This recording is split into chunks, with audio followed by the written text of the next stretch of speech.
Bab 251. Perdagangan manusia. Yang kedua adalah pemborosan. Zhao Yuefeng sedikit kecewa, tapi dia tidak kecewa karena batu giok pertama dari jenis minyak hijau bernilai lebih dari 1 juta yuan, jadi dia sudah menghasilkan banyak uang. Namun, yang ketiga berisi batu giok jenis air tingkat menengah tinggi, yang mengejutkan Zhao Yuefeng. Yesus! Guning sangat beruntung. Dia baru saja mengambil 3 bahan mentah dan 2 di antaranya memiliki batu giok. Melihat tingkat batu gioknya relatif tinggi, Zhao Yuefeng berencana untuk membaginya dengan Guning nanti. Giok ketiga sedikit lebih besar dari kepalan tangan, dan nilainya 20 juta yuan. Jika bukan karena Zhao Yuefeng tidak mau menjualnya, para pengusaha perhiasan itu akan bersaing ketat untuk mendapatkannya. Nona Gu, saya tidak menyangka Anda akan seberuntung itu, dan menurut saya tidak harus menghadapi semuanya sendirian. Mengapa kita tidak membaginya bersama-sama? Zhao Yuefeng berkata pada Guning. Dia juga seorang pria yang murah hati. Dia bersedia berbagi dengan Guning, yang membuktikan bahwa dia adalah orang yang jujur. Tapi karena Guning telah berjanji untuk memberikannya kepadanya, dia tidak akan berbagi dengannya sekarang. Teensang, terima kasih banyak atas kebaikan Anda. Tapi menurut saya memiliki batu giok yang lebih baik di antara bahan mentah saya. Jawab Guning. Meski begitu, Zhao Yuefeng mencoba membujuk Guning untuk menerima nasihatnya, tapi Guning bersikeras untuk tidak melakukannya, jadi dia akhirnya berkompromi dan mengingat kemurahan hatinya.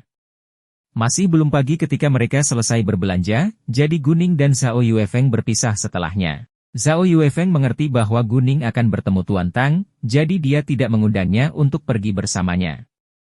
Guning menemukan tempat kosong tanpa ada orang di sekitarnya sebelum memasukkan semua bahan mentahnya ke dalam ruang mata telepati. Berjalan di sepanjang jalan perjudian batu, Guning memiliki keinginan untuk mendapatkan semua bahan mentah dengan batu giok di dalamnya, tapi dia tahu bahwa ini bukan waktu yang tepat untuk melakukannya, jadi dia menahan keinginannya. Dia keluar dari jalan perjudian batu, naik taksi ke Hotel Teng Fei. Itu adalah hotel bintang 5 di pusat kota tempat Tuan Tang menginap, jadi mereka punya janji di sana. Meskipun saat itu baru jam 4 sore dan masih terlalu dini untuk makan malam, Guning berencana untuk tinggal di hotel juga, dan beristirahat sebelum pergi menemui Tuan Tang. Setelah beberapa saat, Guning memperhatikan bahwa pengemudinya sedang mengemudikan taksi ke tempat terpencil. Meskipun Guning tidak mengetahui rute tersebut, dia mengetahui bahwa Teng Fei Hotel terletak di pusat kota. Tiba-tiba, Guning menyadari bahwa dia dalam masalah. Dia telah mendengar sebelumnya bahwa perdagangan manusia adalah masalah besar di kota Teng, tetapi dia tidak menyangka akan menghadapinya. Dia menenangkan dirinya dan bertanya, "Hai, mengapa kita pergi ke tempat terpencil?" "Oh, ini jalan pintas, dan kita akan segera sampai." Sopir itu berbohong, karena dia yakin Guning tidak mengetahui rute tersebut. Guning berpikir sejenak. Dia berpikir mungkin ada banyak orang yang diperdagangkan, dan keluarga mereka pasti sangat cemas. Karena itu dia memutuskan untuk menyelamatkan mereka. Guning adalah seorang gadis yang membenci kekejian. Jika memungkinkan, dia ingin menghapuskan perdagangan manusia sekaligus. Kalau begitu, dia mungkin tidak bisa bertemu Tuan Tang tepat waktu hari ini, jadi dia diam-diam mengiriminya pesan dan menunda janji temu hingga besok pagi. Tuan Tang sedikit kecewa karena dia tidak akan bertemu Guning hari ini, tapi dia mengerti bahwa Guning punya urusan sendiri yang harus diselesaikan. "Hai, kami sudah berada di jalan selama lebih dari belasan menit sekarang.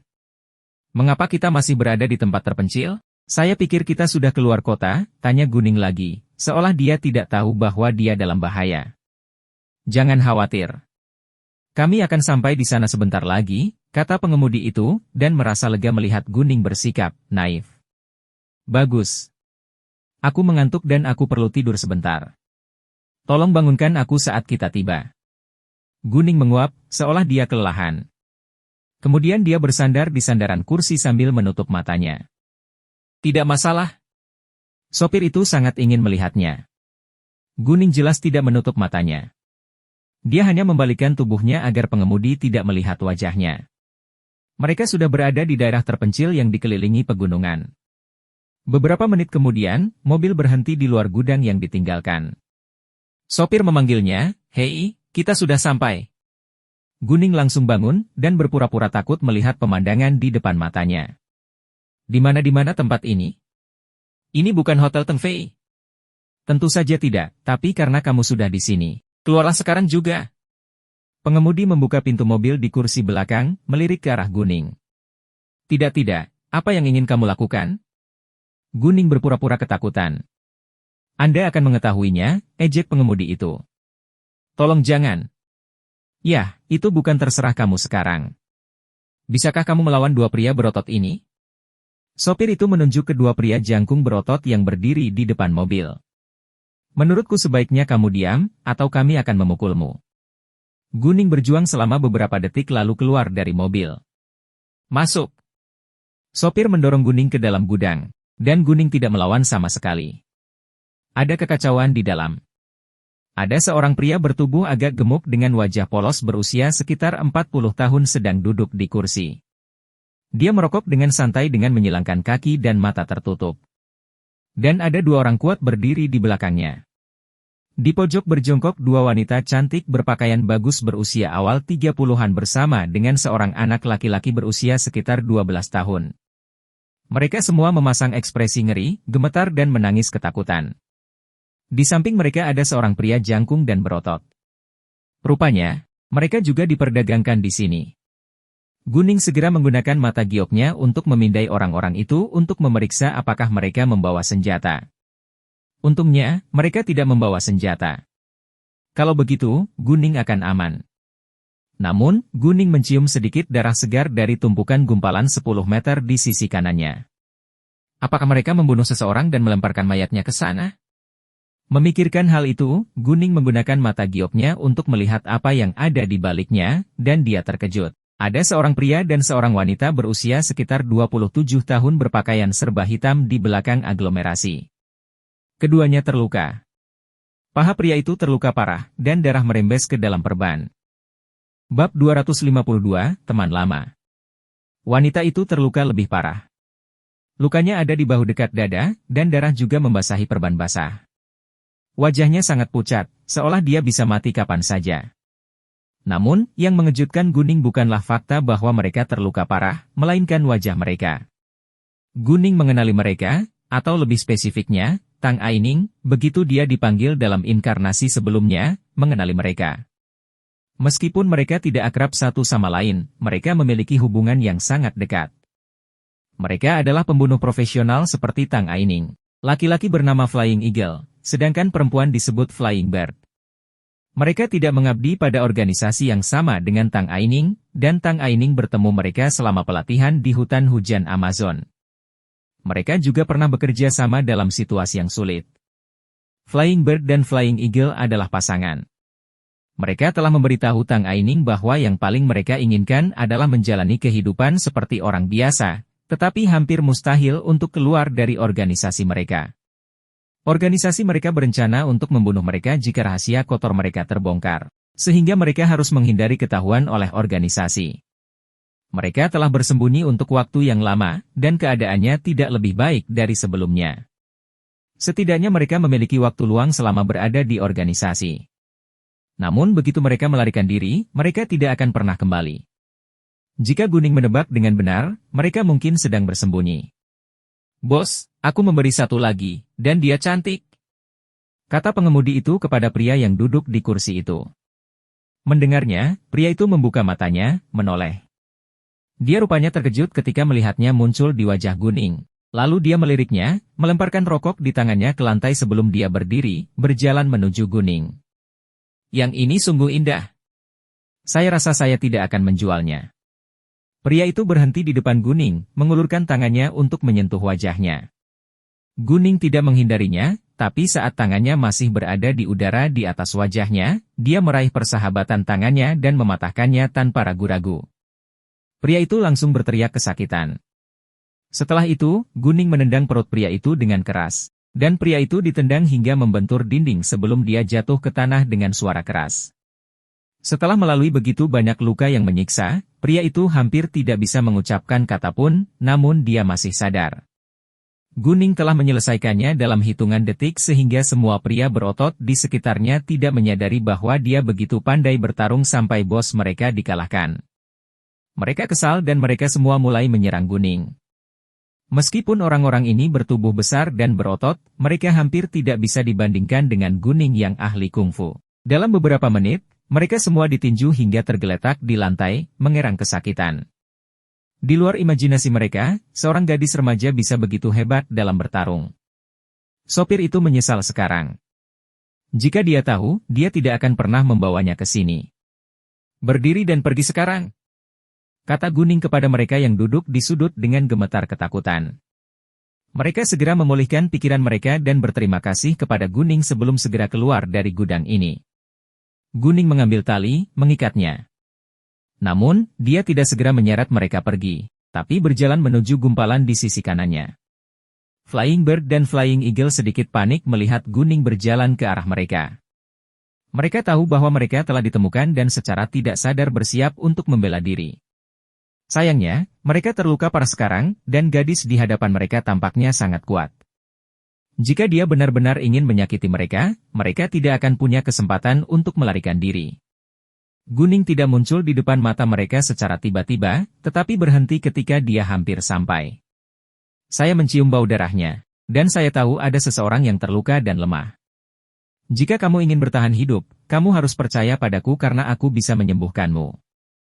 Elang terbang dan burung terbang sama-sama terkejut dengan indera penciumannya yang tajam, namun setelah dia mengatakan bahwa dia mampu menyembuhkan mereka, reaksi pertama mereka bukanlah kegembiraan melainkan kekhawatiran. Gunning tepat sasaran karena Flying Bird berada dalam bahaya besar sekarang dan akan segera mati jika dia tidak berhati-hati, tetapi mereka telah ditembak dengan senjata, dan itu sensitif, jadi mereka takut hal itu akan menyebabkan mereka. Lebih banyak masalah jika Gunning mengetahuinya. Bahkan, mereka juga tidak berani ke rumah sakit. Sebagai pembunuh, mereka bisa menyembuhkan luka dasar, terutama mengeluarkan peluru, tapi masalahnya mereka kekurangan alat dan obat-obatan.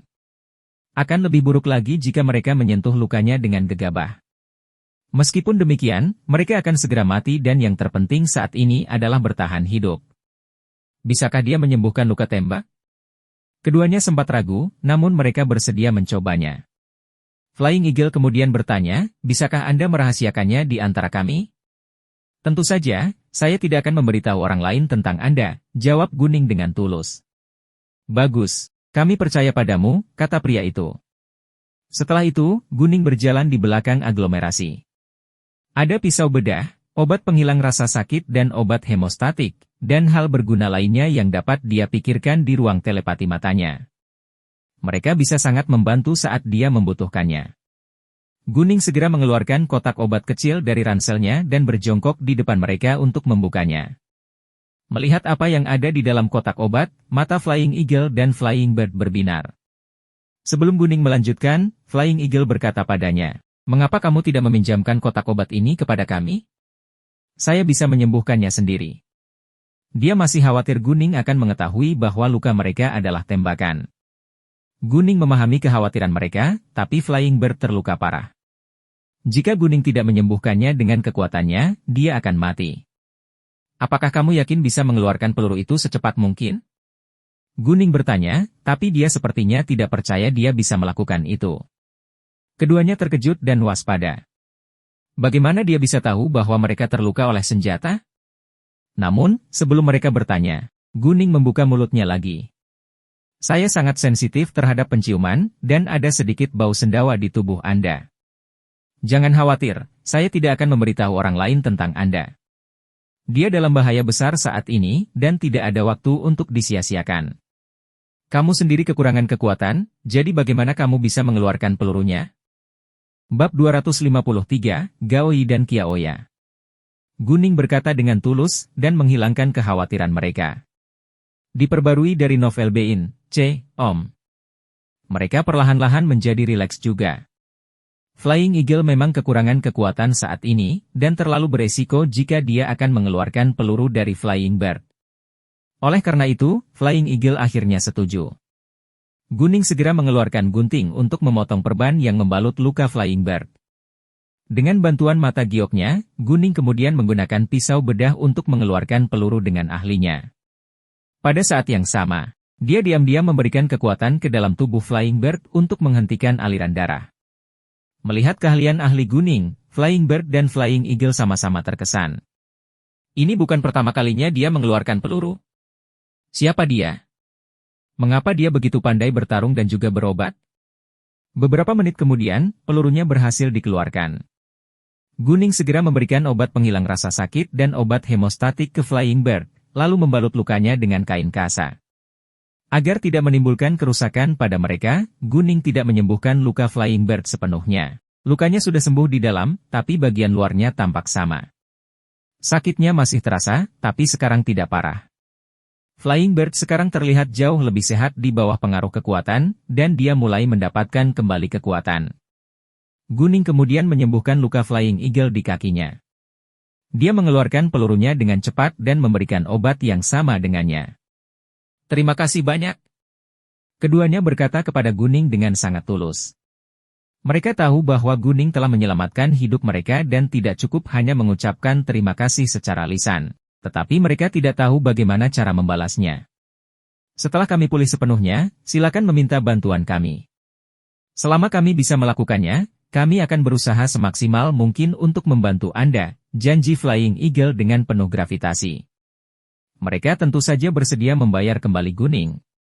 Bagaimana jika aku ingin kalian berdua menjadi asisten terdekatku mulai sekarang? Gunning bertanya dengan serius.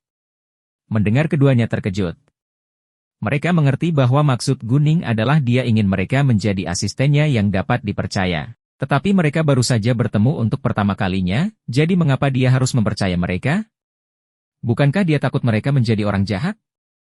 Meskipun mereka bukan orang jahat dan bersedia mengikuti jejak Gunning, mereka berada dalam situasi berbahaya sekarang. Kami ingin sekali melakukannya, tetapi kami berada dalam bahaya besar saat ini, dan kami tidak ingin Anda terlibat. Mereka tidak ingin Gunning menderita bersama mereka. Gunning memahaminya, tapi dia mampu menyelesaikan masalahnya. Selama dia meminta K untuk menghapus nama mereka dari daftar orang yang dicari dari intranet di dalam organisasi pembunuh itu, mereka tidak akan dikejar lagi. Tanpa ketidakseimbangan yang tinggi, tidak ada yang tertarik mengejar mereka. Saya tidak peduli. Jika kamu setia padaku, aku akan melindungi kalian berdua, kata Gunning. Meskipun dia masih muda, dia memiliki aura kedewasaan dan kepercayaan diri. Pidatonya tenang dan persuasif. Namun, keduanya masih sulit mempercayai Gunning karena identitas khusus mereka. Ya, mereka menderita karena pilihan mereka. Bolehkah saya mengetahui alasan mengapa Anda ragu? Gunning bertanya. Sejujurnya, seseorang menginginkan kepala kita jadi berbahaya jika berada di dekat kita, jawab Flying Eagle. Jika kamu tidak dikejar, apakah kamu setuju? Gunning bertanya. Ini lebih mudah diucapkan daripada dilakukan. Elang terbang memaksakan senyum. Rupanya dia tidak percaya hal itu mungkin terjadi. Nah, apakah kamu bersedia percaya bahwa aku bisa melindungimu? Gunning bertanya lagi. Tentu, jawab Flying Eagle dan Flying Bird serempak. Gunning telah menunjukkan kemampuannya di depan mata mereka. Gunning tidak mengatakan sepatah kata pun, tetapi mengeluarkan ponselnya, menelepon K. Hei, bos, ada apa? K bertanya begitu dia menjawab panggilan itu, dan suasana hatinya terdengar sangat baik. Memang, setelah dia bisa berjalan lagi, dia menjadi sangat gembira. Dia sekarang sudah bisa mendaki gunung, berlari, mengemudi dan lain sebagainya. Kehidupannya menjadi semakin baik. K, bantu aku menghapus nama Flying Bird dan Flying Eagle dari daftar orang yang dicari dari intranet di dalam organisasi pembunuh, perintah Gunning. Tidak masalah, apakah kamu punya akun dan kata sandi? Jika sudah, itu akan lebih cepat. Meskipun K penasaran mengapa Gunning ingin melakukan itu, dia tidak menanyakan alasannya. Aku akan mengirimimu pesan, kata Gunning sebelum menutup telepon. Flying Bird dan Flying Eagle memutar matanya karena terkejut. Bagaimana dia bisa mengetahui identitas kita? Meskipun mereka tahu bahwa Gunning tidak berniat menyakiti mereka, mereka tetap waspada. Bagaimana kamu tahu identitas kami? Elang terbang bertanya dengan dingin. Jika kamu benar-benar mempercayaiku, tolong jangan menanyakan pertanyaan yang tidak berarti. Jika Anda bersedia mengikuti petunjuk saya, jangan pernah mengkhianati saya. Saya juga tidak akan memperlakukan Anda dengan tidak adil, tetapi jika Anda enggan melakukannya, saya tidak akan memaksa Anda, kata Gunning. Dia tidak akan memaksa mereka, tapi dia tahu mereka akan setuju. Bagus, kami akan mengikuti petunjuk Anda, jawab Flying Bird kali ini. Dia pernah mendengar tentang K yang merupakan seorang hacker internasional terkenal. Begitu dia bertindak, ada kemungkinan nama mereka bisa dihapus. Kalau begitu, dia dan Flying Eagle akan aman. Selain itu, Gunning baru saja menyelamatkan nyawa mereka, dan tidak ada alasan baginya untuk menolak tawaran Gunning. Gunning tidak peduli mereka dalam bahaya, jadi tidak ada yang perlu mereka khawatirkan. Flying Eagle memiliki ide yang sama, dan keduanya tidak akan pernah meninggalkan satu sama lain. Flying Eagle memberikan akun dan kata sandinya kepada Gunning, dan Gunning segera mengirimkannya ke K. 5 menit kemudian, K menelepon kembali Gunning dan memberitahunya bahwa itu sudah selesai. Saat ini, Flying Bird dan Flying Eagle telah menghilang dari dunia ini. Nama asli Flying Eagle adalah Gaoi, sedangkan Flying Bird adalah Kiaoya. Setelah itu, Gaoi dan Kiaoya pergi bersama Gunning. Meski masih terluka, namun mereka bisa berjalan normal dan tidak merasa tidak nyaman sama sekali. Gaoi dan Kiaoya terkejut, tapi tidak menunjukkannya. Mereka tahu kapan mereka harus diam. Sebelum mereka pergi, Gunning menggunakan telepon penyelundup itu untuk menelepon polisi. Mereka meninggalkan daerah terpencil dengan mengendarai taksi. Gunning menghentikan mobilnya di tempat parkir di pusat dunia. Dia kemudian pergi membeli 2 set pakaian untuk Gaoi dan Kiaoya. Setelah Gaoi dan Kiaoya berganti pakaian, mereka meninggalkan taksi, langsung naik mobil lain ke Hotel Tengfei. Saat Gunning dan 2 lainnya sedang dalam perjalanan ke hotel, polisi tiba di gudang. Kelompok pedagang manusia adalah orang-orang yang ingin mereka tangkap akhir-akhir ini, dan polisi tidak bisa cukup berterima kasih kepada orang yang mendengarkan mereka. Itu benar-benar sebuah hadiah. Semuanya ditangkap tanpa tertunda.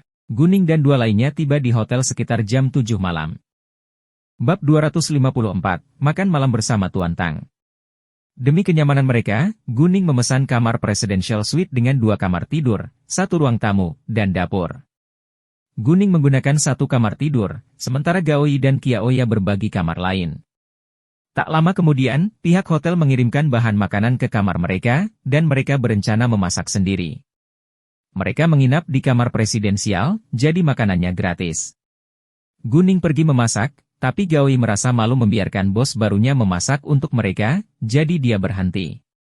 Bos, izinkan saya melakukan itu. Gaoi hampir pulih sepenuhnya sekarang. Tidak apa-apa. Saya bisa mengatasinya.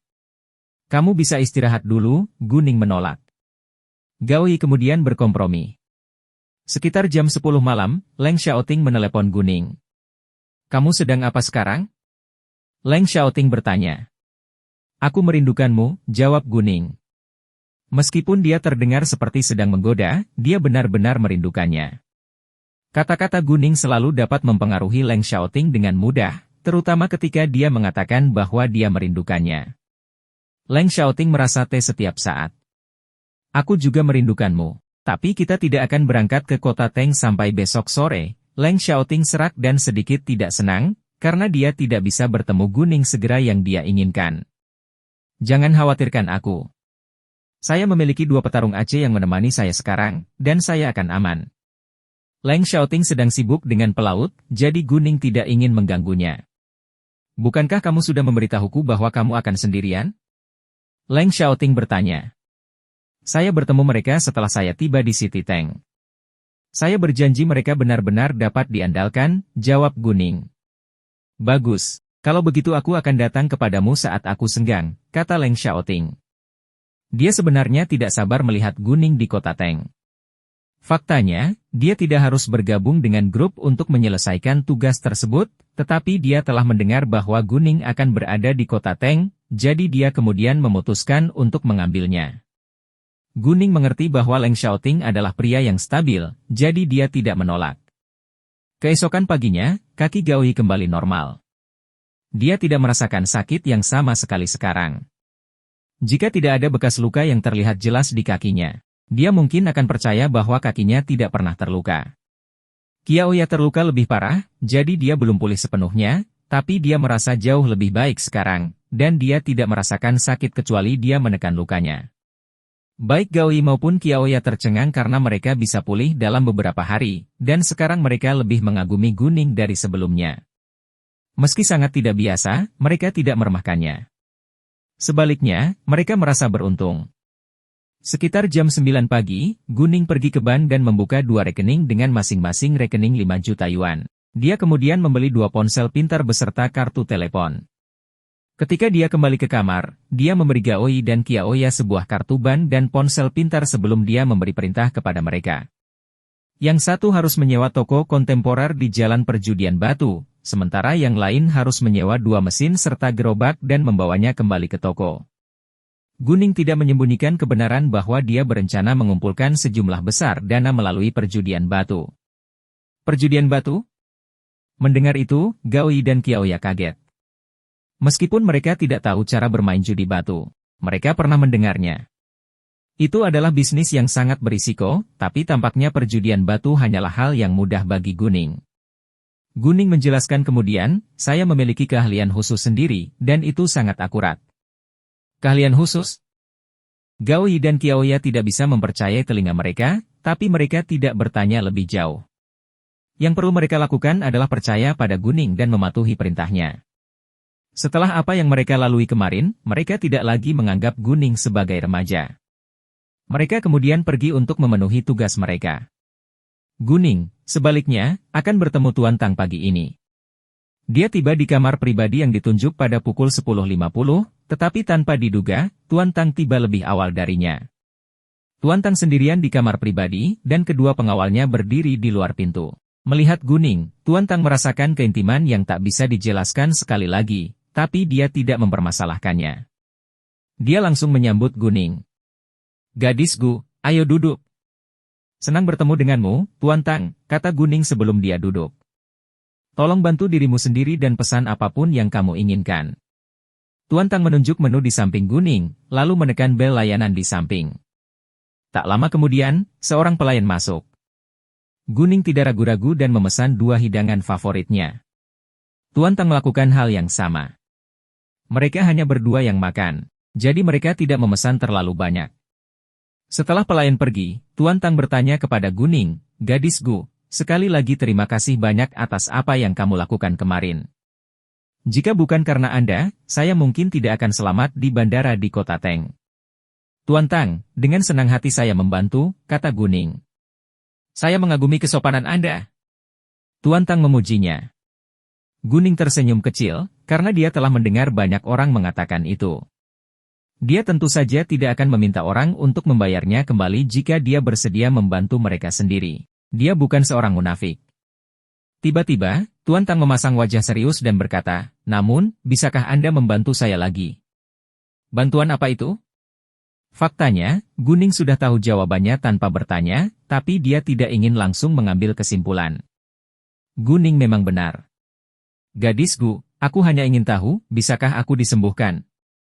Tuan Tang bertanya dengan gugup dan penuh harap. Sebenarnya Tuan Tang sudah sembuh. Namun, Guning tidak bisa mengatakan yang sebenarnya, karena sulit bagi orang untuk menerima bahwa dia telah menyembuhkan penyakitnya hanya dengan menekan dadanya. Jadi dia memberinya jawaban yang tidak jelas.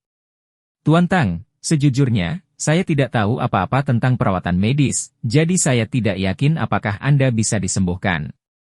Namun, saya mengetahui metode pijat yang unik, yang dapat meringankan penyakit yang berhubungan dengan pembuluh darah dan tulang. Kalau bukan penyakit serius, tidak akan kambuh lagi.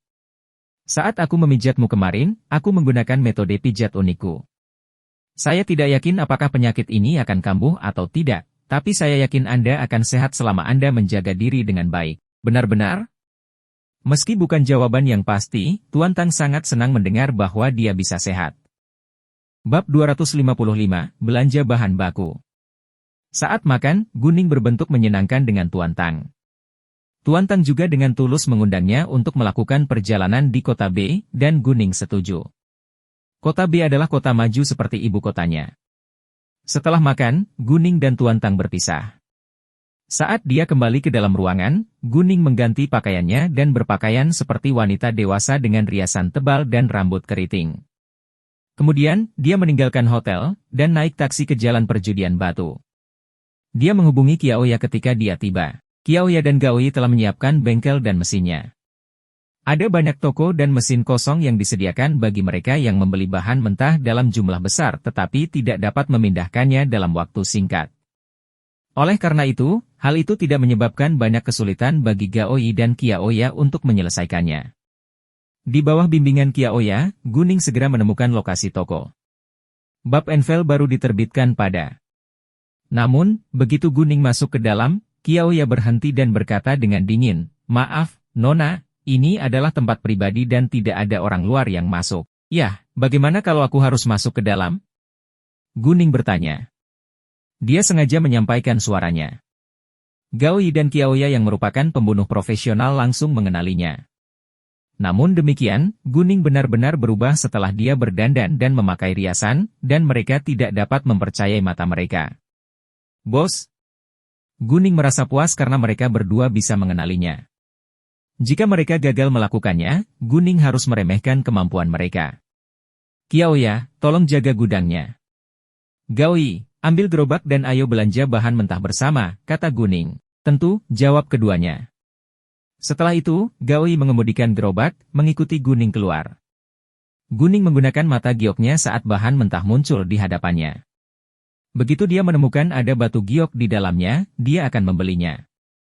Tentu saja, Guning tidak akan membeli setiap bahan mentah yang mengandung batu giok. Dia berencana untuk memperoleh semua bahan mentah dengan batu giok tingkat tinggi dan atas, dan setengah dari bahan mentah dengan batu giok tingkat menengah dan menengah tinggi di dalamnya. Mengenai bahan mentah yang mengandung batu giok yang levelnya lebih rendah dari level menengah rendah, Guning akan langsung mengabaikannya. Ada 0 hingga 3 bahan mentah dengan batu giok tingkat tinggi di dalam toko biasa.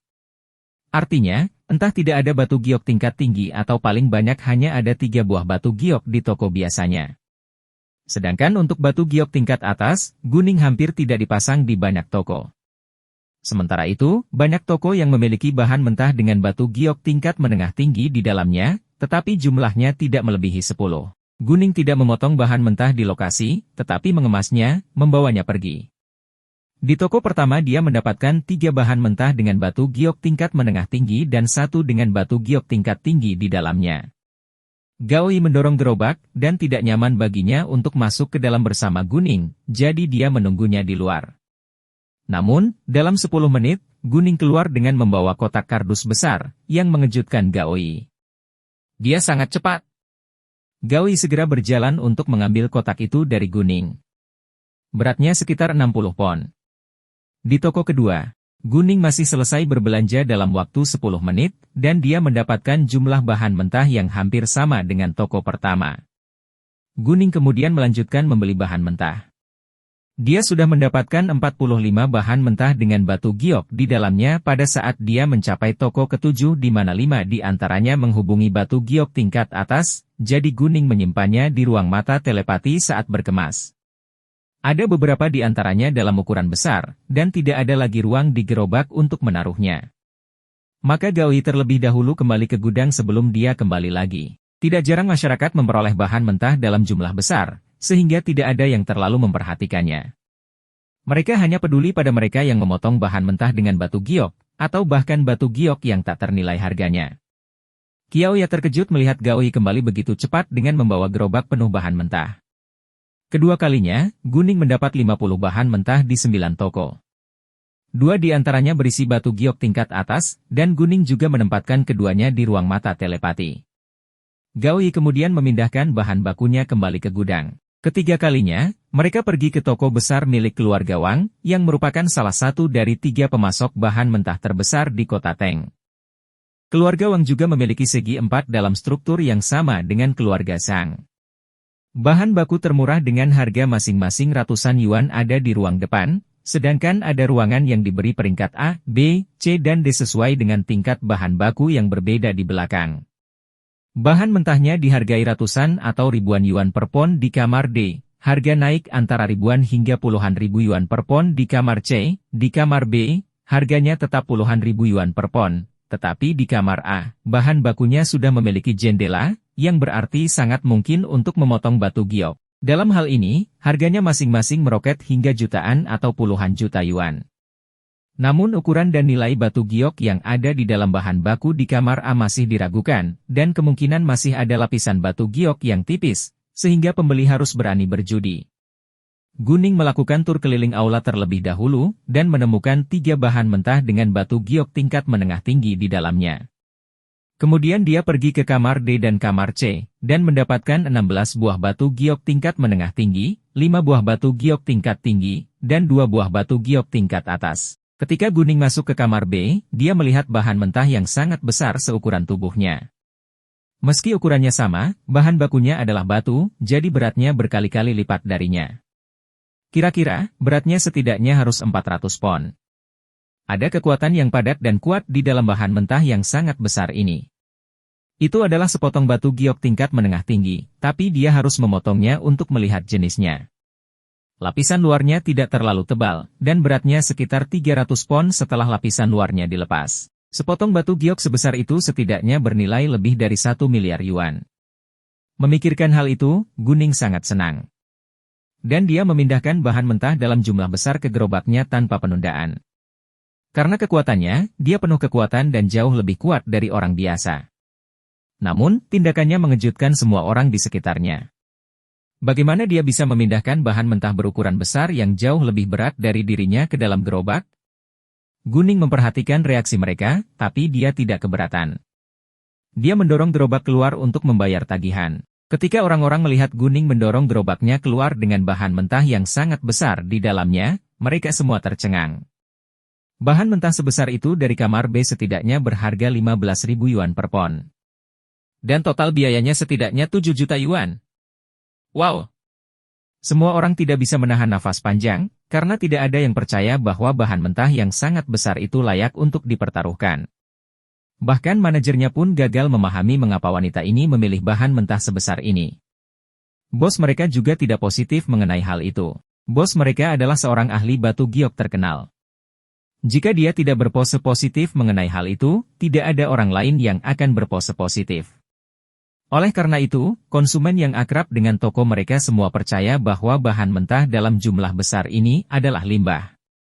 Jadi bahan mentah ini tetap berada di toko mereka selama 2 tahun, karena tidak ada yang mau dibekukan. Meski begitu, Gunning mengakuinya hari ini. Meneir tentu saja tidak akan berhenti.